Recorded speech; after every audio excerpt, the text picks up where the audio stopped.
So if you stick back in time, thousands of years ago, people knew about the brightest planets pretty much everywhere. These are Mercury, Venus, Mars, Jupiter, and Saturn. And pretty much every culture knew about these 5 planets, which they could easily see up in the sky.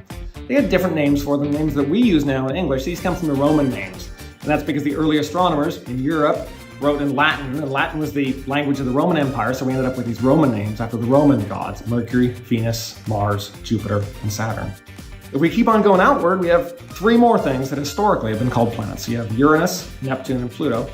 These are Greek or Roman names. These planets weren't seen by the Greeks or Romans, but because the discoverers wanted their planets to fit in with the existing theme of the mythology of the existing planets. And all these are totally different than the inner planets because these were discovered more recently. They're fainter and they move more slowly. You can't see them with your naked eye. You have to use a telescope, and that's how they were discovered.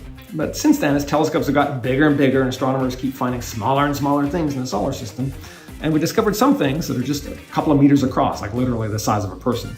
And we've discovered thousands of Kuiper Belt objects, which are more or less like Pluto, a little smaller, a little further away, but the same basic idea. Some people still call it a planet, but oftentimes it's called a dwarf planet. That's what the International Astronomical Union says, because they're a group responsible for naming things. The issue with Pluto is you're trying to define a fuzzy line between a planet and not a planet, and it boils down to size. So there's so much more in the solar system to name. There's moons, asteroids, comets, rings, Kuiper Belt objects, craters. Because we're humans, we want to name these things. It gives us a connection to the huge universe around us. Thousands of years from now, people are still going to be naming planets as we continue to explore the world around us.